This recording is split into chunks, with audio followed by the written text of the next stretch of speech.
ரித்துவோட குழந்தை இறந்து போயிருக்கோம். அதனால தம்பியோ வேற ஒரு குழந்தைய திருடி கொண்டு வந்து குடுக்குறான். ஆக்சுவலா இந்த குழந்தையோட அப்பாக்குமே இவங்க குழந்தைய திருடின விஷயம் தெரியும். ஆனா குழந்தை திரும்பவும் கைக்கு வரக்கூடாதுன்னு சொல்லி அவங்க பாத்ரூம்ல போட்டுட்டு போனதுமே இவன ஃப்ரெண்டு கிட்ட குடுத்து அனாதாசிரமத்துல போட சொல்லியிருப்பான். ஆனா ஃப்ரெண்டுமே அந்த குழந்தைய வச்சு மிரட்டி பணம் வாங்க பார்த்திருப்பான். இப்ப 2 பேரும் போலீஸ் கிட்ட மாட்டிக்கிட்டாங்க. இவனுக்கு மீனாட்சியும் பிடிக்கல, அந்த குழந்தையும் பிடிக்கல. அதனால டைவர்ஸ் பண்ணிட்டு இவன் லைஃப வாழணும்னா குழந்தை இடைஞ்சலா இருக்கக்கூடாதுன்னு தான் அனாதாசிரமத்துல போட சொல்லியிருப்பான். இந்த விஷயத்தை கேள்விப்பட்டு மீனாட்சிக்குமே கவலையா இருக்கு. இனிமேல் அவன் கூட இருக்கக்கூடாதுன்னு சொல்லி முடிவு பண்ணிடுறாங்க. இப்ப ரீத்துவுமே கைக்கு கிடைச்ச குழந்தைய தூக்கிட்டு வீட்டுக்கு போலான்னு நினைக்கிறாங்க. ஆனா ஹஸ்பண்ட கால் பண்ணி இன்னும் வீட்டுக்கு வரலன்னா எவன் கூடயோ ஓடி போயிட்டியான்னு சொல்லி கேவலமா பேசுறாரு.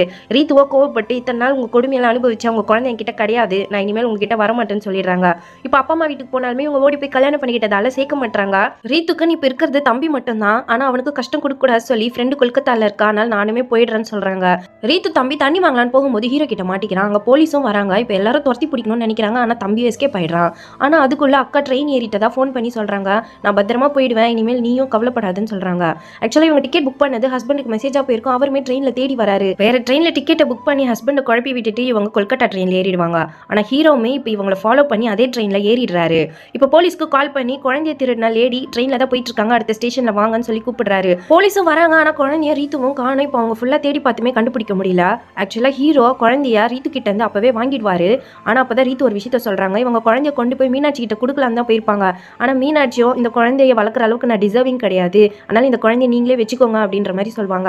அதனால தான் ரீத்து அந்த குழந்தைய தூக்கிட்டு கொல்கட்டாக்கு கிளம்பியிருப்பாங்க. ஆனா ஹீரோவுமே இப்போ மீனாட்சிக்கு கால் பண்ணி உங்க குழந்தை எங்க இருக்குன்னு விஷயம் எனக்கு தெரியும்னு சொல்றாரு. ஆனா மீனாட்சி காலை கட் பண்ணிடுறாங்க. அப்பதான் இவருக்கு இந்த குழந்தைக்குன்னு இப்ப யாருமே இல்ல, அதனால ரீத்து கிட்ட போனா வச்சு நல்லபடியா வளரும்னு சொல்லி அவங்க கிட்டே அந்த குழந்தைய கொடுத்துட்டு அடுத்த ஸ்டேஷன்ல போலீஸ் வருவாங்க. அதனால நீங்க இருந்து போயிடுன்னு சொல்லியிருப்பாரு. ரீத்துவும் குழந்தைய தூக்கிட்டு கொல்கட்டால அவங்க ஃப்ரெண்டு வீட்டுக்கே போயிடுறாங்க. அந்த லேடி அடையாள காட்ட சொல்லி போலீஸ் கேட்பாங்க. இவருமே இறந்து போன அவங்க அம்மாவுடைய சின்ன வயசு போட்டோவே அடையாளமா சொல்லிடுறாரு. ஹீரோ எடுத்த டிசிஷன் கரெக்டா தப்பான்னு கமெண்ட்ஸ்ல சொல்லிடுங்க.